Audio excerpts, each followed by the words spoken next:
What's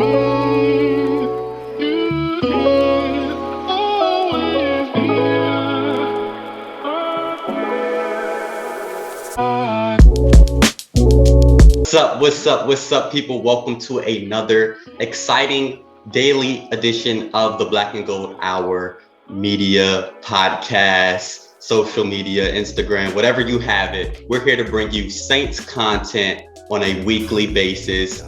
And it seems like all summer we've been waiting for Saints football. We've been waiting for football to come back. The NBA Finals ended a couple of weeks ago, and time is flying by because we finished the first 5 days of training camp. It's a lot going on. It's some players making plays. It's some big signings to talk about. And today I have someone here to kind of help me explain how training camp has been going. Honestly, as a young guy, I like to watch other young guys in the sports media craft working hard, and he's somebody that has inspired me for a long time. We read his content on Twitter. He's the host of the Straight Up Saints podcast. He's a sports writer for The Spun, affiliated with Sports Illustrated. And when I asked him to come on, he was so energetic. He was so happy to come on and show love to the show and bring us content surrounding the New Orleans Saints. So here with me today, I have Chris Rosvoglou. Man, how are you today? I'm doing great, man. And I'm not kidding. The Black and Gold Hour is one of those podcasts that, especially when it comes to being able to go on YouTube and watching content, because I can't speak for everyone, but I'm one of those Saints fans who, when the day's over, work hours are over, I might find myself on YouTube for an hour or two going through as many Saints videos as possible. So I appreciate you having me on. And of course, I'm excited to talk Saints football. Right. And I'm happy to have you on today, man, because I read your tweets and I watch your content, and we're on the same wavelength with a lot of the things with the New Orleans Saints, and I want us to break it down today. But first, I have to start. We're both East Coast boys. They know my story. My father was a Saints fan. He loved the Saints, gave me the love of the black and gold. But I have to ask you, what made you love the New Orleans Saints, man? Yeah, so my story's a little odd because I grew up in a household where my dad was a 49ers fan because he grew up watching Joe Montana, and that kind of just rubbed off on my older brother. He became a 49ers fan like immediately. And for me, growing up, because I'm from New York, I was always just a huge Yankee fan. Like Derek Jeter was what New Orleans Saints fans view Drew Brees. And in my eyes, he was my favorite athlete. And then around 2005, I'm not saying I fell out of love with baseball, but I wasn't watching it as much anymore. And 2006 comes around and they reopen the dome, and I'm just watching from a neutral perspective. And I'm like, oh, Saints Falcons. And truth be told, at the time, I was watching that game because everyone's like, oh, Michael Vick is so special. I'm like, okay, let's see how Vick does on Monday night. And my takeaway from that game was, holy crap, this is the best crowd I've ever seen in my life. And at the time, I'm young and naive. I had no clue why the crowd was so emotional and so energetic that night. And then looking back on it, it's even more special. But from 2006, from that Monday Night Football game on, I was like, okay, let me watch this team. They seem fun. And being a younger guy at the time, like, hey, I like the color schemes. Let's go with it. And then I just stuck with them through 07, 08, obviously 09, they end up winning. And then each year, oddly enough, my love for the team just keeps growing. So it kind of just started from that 06 game and just carried on. Look, the charm of the city, it really gets to you. You hear the fans and you're hearing the stories of Drew Brees, and it seemed like 06, 07, 08, and then up to 09, he just kept getting better and the offense kept getting better. And then we finally got that Super Bowl, and that was it. That kind of started this huge Saints fandom that we're seeing across the country, and we're seeing fans on the East Coast, like where we live, on the West Coast, all over the place that we wouldn't have seen 20 years ago. So I have to ask you, you became a Saints fan, but what led to you falling in love with sports journalism? It's kind of hard to describe it, but I was, even at a young age, I'd be sitting there and I'll be playing Madden or I'll be playing 2K. And I must be, 10, 11 at the time. And I'm sitting there and I would mute the TV and I would just be doing play-by-play while I'm playing the game. And then from there on out, I go to college at Hofstra and I'm looking around. And I'm like, hey, look, getting on for radio or getting on TV, I don't know if that's for me. And especially because radio's so tough and it seems like kind of a veteran business. I was like, okay, let me just ease in with the podcast. And it wasn't until my end of the freshman year at college, I was like, okay, let me make a podcast. I started from there. And then the following year, someone's like, hey, if you don't want to do radio, you don't want to do, TV, why don't you get into writing? And I'm like, okay, it's still sports related. I can kind of have my voice be heard. Obviously, instead of hearing it, it's more so written format. But I said, hey, why not do that? And why not have the podcast for the team that I'm most passionate about? And every year since, it's kind of grown from there. I'm happy I made the decisions I made, but I always knew from a young age something sports related was what I wanted to do, because frankly, I couldn't go through a conversation without bringing up something sports related. So why not do something you love? And that's kind of how it grew from there. Right. And that's similar to myself. Like, I sat down early last year and I was like, well, I talk everyone's head off about sports, so I might as well just create my own content and share it with the people who love sports. And you're one of those people that's kind of laid the blueprint for me and how to do it. So I'm watching you, man, and keep growing, man. But it's time for the Saints to head in the new direction. It's a new era in New Orleans. And there's a lot of training camp, conversations going on. And we have to talk about the big one right now. It's Jameis Winston versus Taysom Hill. Now, they both have had great days and they both have had some kind of rough days in training camp. But I want to ask you, the New Orleans Saints, they picked up Devontae Murray. They have Alvin Kamara, Latavius Murray. I want to ask, in your opinion, where do you see the New Orleans Saints offense going? Is it going to being dominated by the running backs, being led by the running backs? Or will Sean Payton see the green light with Jameis Winston and turn back into a high-flying offense? I think it's going to be a little bit of a mixture of both. And the reason I say that is when they bring in Devontae Freeman, I kind of said on my podcast, and I don't know if this is definitive, but I could see Freeman and Murray doing a lot of the, ground game for the backfield, but then also have guys like Kamara, guys like Ty Montgomery, who are primarily running backs, being used a little bit more in receiving roles, because this receiving depth chart's pretty depleted right now. And I think that's a good way of filling in holes without having to worry of constantly just picking up free agents off the streets. I think that, hey, if the Saints want to use Kamara with 5-6 catches a game and maybe Montgomery gets 2-3 catches a game, I guess that can kind of shore up one issue while still having two pretty good running backs in short yardage situations. So I kind of feel like that's where we might go. I don't know if this Saints team will ever be just fully ground dominant. I'm sure they will, if the reports are true that Cesar Ruiz is having a great camp. Why not try it? Because that means 4/5 of your offensive line is playing pretty well. And I think that'd be a good time to try the run game. But I think what we might see a little bit more of is maybe the Saints using the run game, not so much as their strong suit, but to set up the play action pass. Because I don't know why. I don't know if you could say the same thing, but I've had thoughts in my head about a couple play action shots down the field with Jameis Winston. I could see them working out pretty well. Right. So I think for the Saints, I think it's getting back to letting your run game set up the play action, because now they have that vertical threat back. And I think a lot of people forget where, even if we go back to like 2015, 2016, I remember if the Saints get a second and short around midfield, that was a play action shot time to Brandon Cooks. So I would love to see something like that come back, maybe with Deontay Harris at receiver. So I think that, I don't know if this team will ever be run heavy, but I definitely like that they're bringing in spare pieces and having the chance, if they need to go, hey, Kamara, Murray, Freeman, it probably doesn't get much better than that, and see what they have there. Right. And I can tell you, as you talk about Deontay Harris, we've heard reports, he's getting behind people every day in training camp. He's becoming that playmaker. And if he can stay healthy, his career, his trajectory is going to skyrocket this year. And I can't wait to see that.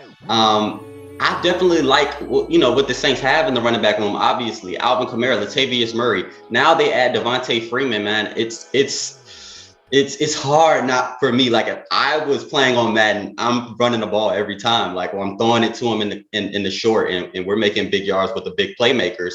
But I do want to see what Jameis Winston can do, because he can stretch the field, make all the throws. Traquan Smith, Marquez Callaway, so much talent in the wide receiver room. And I really think Jameis Winston can help bring that talent out of the receivers. But let's jump into another position group. The New Orleans Saints recently signed, as of last night, Quan Alexander. So this question obviously shifts a little bit, but I want to ask you, what position group for the New Orleans Saints is of most importance behind the quarterback position?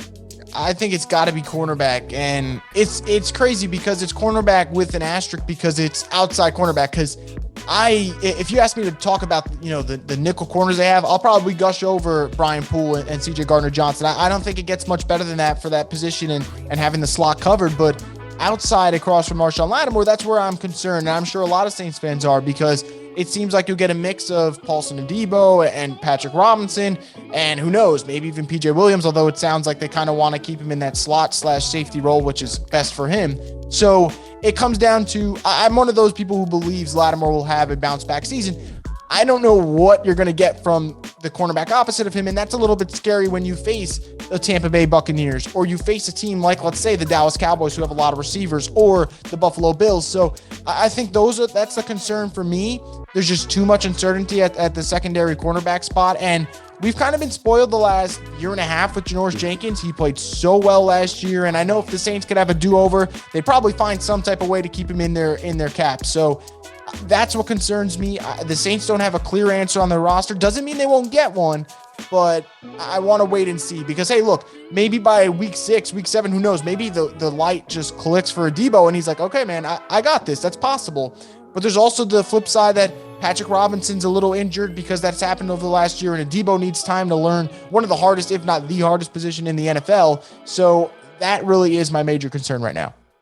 Right. And I have to just mention Ken Crawley. They saying he's playing well. They saying he's playing pretty consistent back there. And back even in 2017, Ken Crawley played pretty well up until a certain stretch. And Eli Apple played really well up until his injury in Chicago. So that second corner spot is just something that we don't think about often. We just hope that they're good on this in the second corner's position. But now it's becoming a big need. There's a lot of elite wide receivers in the NFC South. And we have to have that second number 2 corner. So we're going to continue to monitor that. But now I have to ask you, in regards to the Saints offense, I want to hear your opinion, Chris, because there's a lot of conversation about the Saints wide receiver group. And we heard Loomis say that they believe the group is a lot better than the media does. So I want to ask you, over the last 2 seasons, how have you felt about the wide receiver group outside of Michael Thomas? And do you believe this group can make those big plays and step up in big moments for the New Orleans Saints?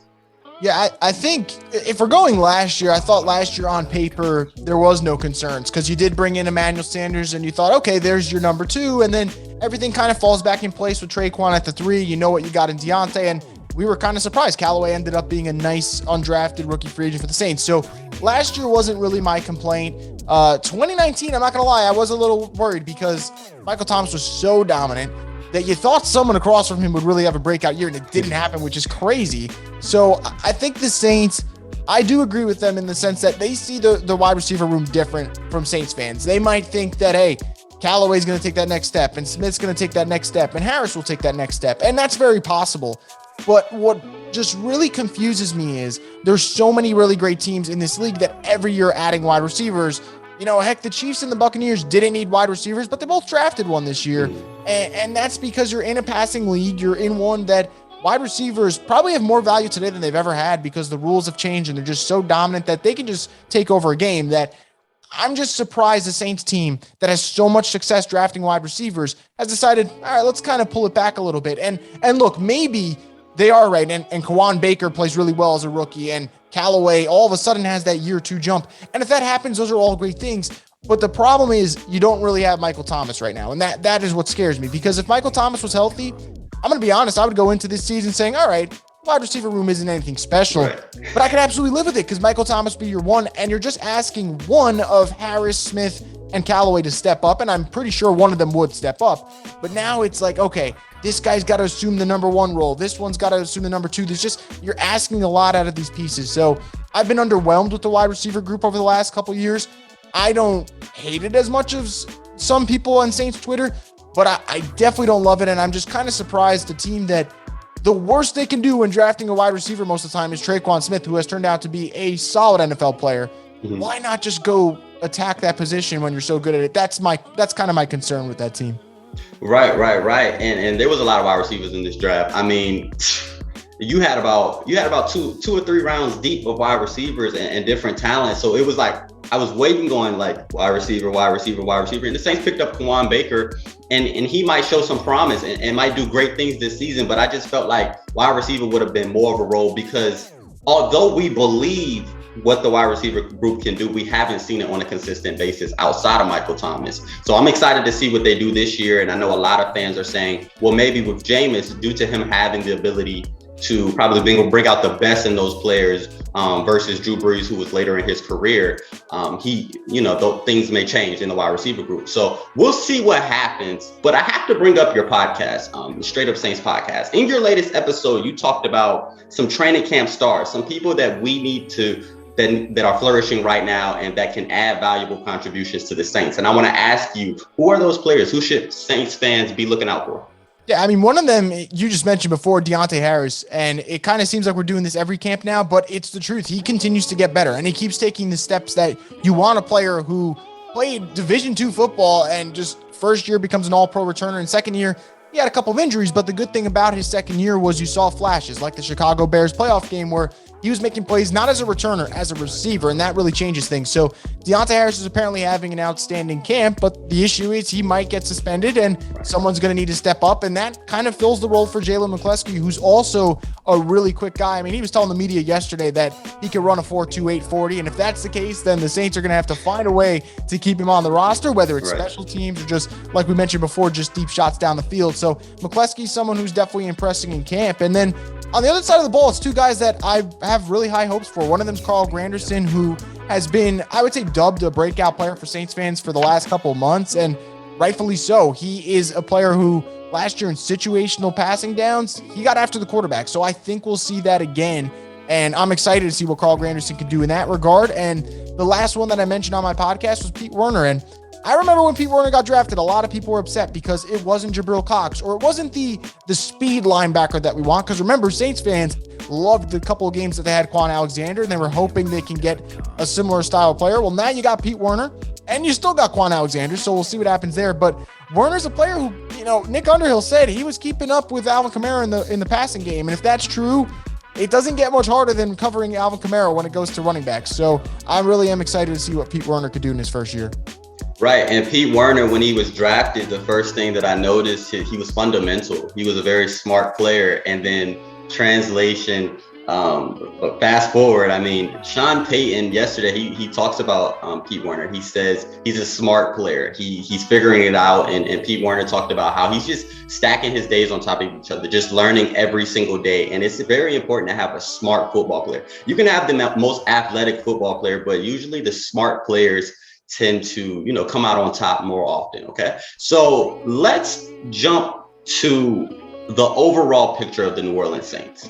Now, Michael Thomas will be out. Deontay Harris will be out for a couple of games. Marshawn Lattimore, he's pending a possible suspension. We don't know.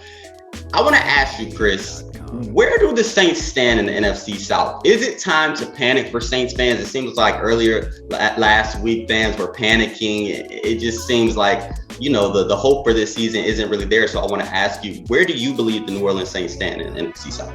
I think if we're talking just strictly standings, I think you're looking at the second place team in the NFC South, and that isn't a knock on the Saints. I just think that the Buccaneers did an excellent job of retaining every key free agent that they needed, whether it was Shaq Barrett, Levante David, Chris Godwin, even guys like Gronkowski and Brown. I mean, they brought everyone back, and I think you take that into consideration. You take into the fact that Tom Brady's still playing at a high level. I know it aggravates every Saints fan, but he's still playing pretty well. That I would give the edge to the Buccaneers because there's so many question marks with the Saints. But there are some teams in the NFC South, specifically the Falcons and Panthers, who I'm not buying the hype yet. I think that the Falcons, there's a lot of uncertainty with the new coach and a team that, they did lose Julio Jones. They lost a lot of defensive talent, so they're figuring themselves out. And even Carolina, a lot of their success kind of hinges on Sam Darnold. And as someone who I said, I'm from New York, I haven't seen a lot from Sam Darnold. That doesn't mean he can't change, but there's just, you want to talk about question marks. Everyone loves to bring up the Saints quarterback situation.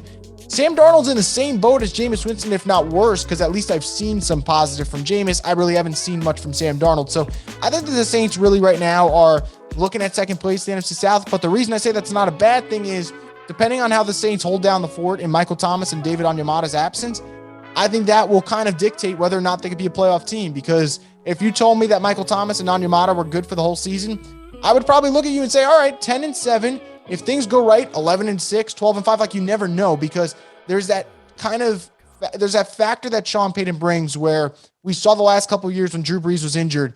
You think they don't have the guys to win that game, and they don't just win it. They'll win in dominant fashion. So I don't want to rule that out. I think the Saints are still very much a playoff caliber team. Right. And in order for them to be a playoff caliber team, it has to be someone outside of the quarterback, Alvin Kamara and Michael Thomas. So to ask you, and we talked about players who can bring valuable contributions, but who must have a breakout year in order for the Saints to be successful? I know it's gonna drive fans nuts, but it's got to be Marcus Davenport. Like it's do or die time, and I know I've been on this hill so many times, and if I'm wrong, I'm wrong. And the good thing is the Saints do have pieces behind Davenport where, hey, if he doesn't step up, Granderson and Peyton Turner and even Snow Passing, like they have options, so maybe they can fill his role. But you need to see something from Davenport because he could change everything.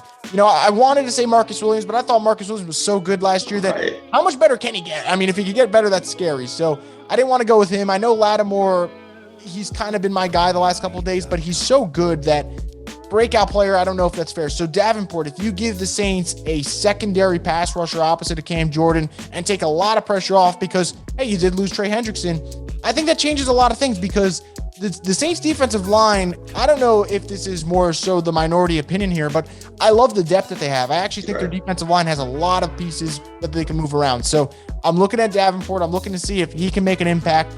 They're saying he's playing well at camp. We still have to see if that turns into regular season success, but the time's now. He's saying he's taking pressure off himself. That's probably a good thing. And I'm excited to see because if Marcus Davenport plays well, man, you're talking about getting after the Tom Brady's of the world in the regular season. And that makes a lot of a difference when you talk about the final result at the end of the game. So that's a guy who I'm looking out for. Right.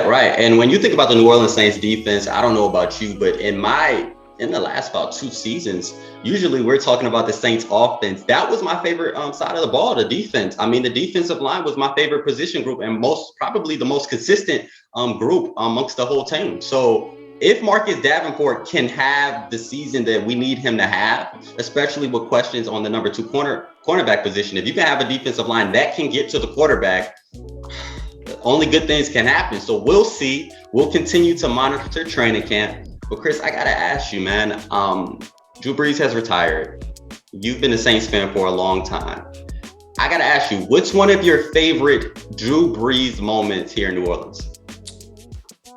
It's tough. I'll give you an answer that I said on another podcast just because it's true. When Drew Brees broke the first Dan Marino record that he broke against the Falcons in 2011, that might be my favorite one because at that time, it wasn't just that he broke the record. He was kind of the pioneer for making these 5,000-yard seasons a thing. Like, I know Marino did it first, but Drew Brees broke it. And you didn't really realize until years later that this man was just going to make it seem like that was easy and just break in 5,000 yards again and again and again. So, I mean, that moment for me was so special too, because at that game, there are a lot of games over the Drew Brees, Sean Payton era where I felt like, hey, man, they couldn't get beat. That team in particular, the way they were playing at that time, it was just, you turn on the game and there was not a single concern in the world. You knew, at least for the regular season, for that 2011 season, they were probably going to just beat up on a team like the Falcons.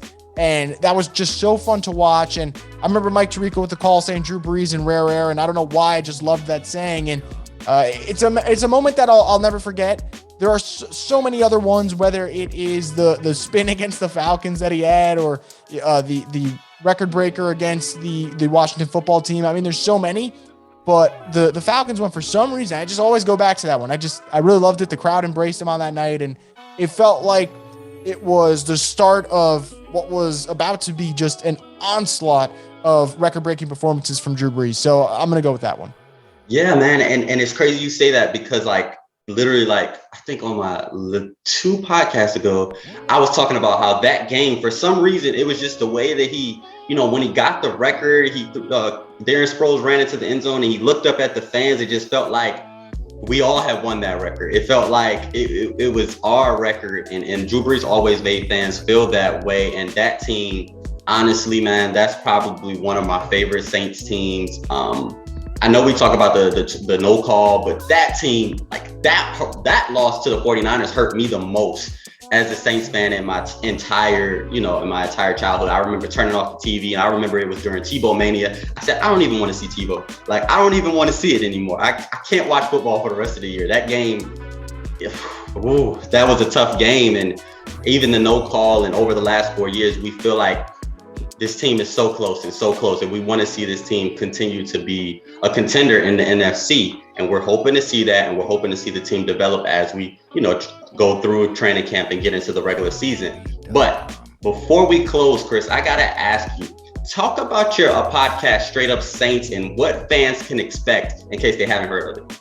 Yeah, absolutely. For Straight Up Saints, I guess the concern, I'm going to put a warning for Saints fans. it kind of depends on the day. Now, I'm not one of those fans who would just go on some hot take and just absolutely, if something goes wrong, just rip the team to shreds. But it is one of those where I kind of, especially for my live stream episodes after games, I kind of welcome people in almost for like a vent session if things go wrong. Now, the last couple of years, so much has gone right that I haven't really had to worry about it. And on the flip side, if things go wrong and it's a vent session, if things go right, it's more so like a celebration. Come in, let's party, let's basically trash the other team. So I take a different approach to it. The way I look at the off season and the playoffs is totally different. The way I embrace the regular season, I've kind of learned, especially after you mentioned the no call, to kind of just take things in stride, like find the balance between obviously being a fan, but not letting the team dictate your emotions. Like right. I can't express how important that is because the no call, and I know that I kind of speak for everyone on this. There were nights even after the game, and I'm not even playing in the game. I'm just watching from a fan's perspective that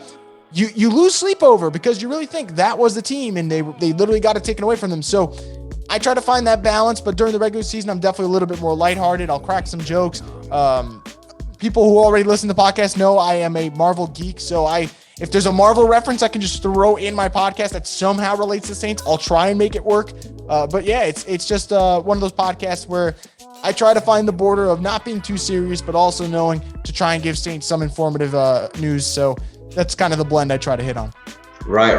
And you're right. Not getting too caught up in the team. I remember there were nights where I would wake up and I'm like, the Saints won. Hold on. No, they didn't win. Like, I'm so wrapped up in my emotions. My subconscious is so tied up in the game that it's good that you have a show where you're kind of giving that lighthearted banter. And we do see the Marvel references you talk about. And I'm a huge Marvel head too. So I really appreciate that. I'm sure other people will. But thank you so much, Chris, for coming on. I really appreciate it, man. Yeah, absolutely. Thank you so much for having me. It was a blast. Man, keep grinding, man, and you're inspiring people such as myself, man. But thank you guys for listening. It's been the first week of training camp, but we're going to continue to give you guys updates. Chris on his podcast and me here on the Black and Gold Hour. But you guys stay safe, be blessed. Peace.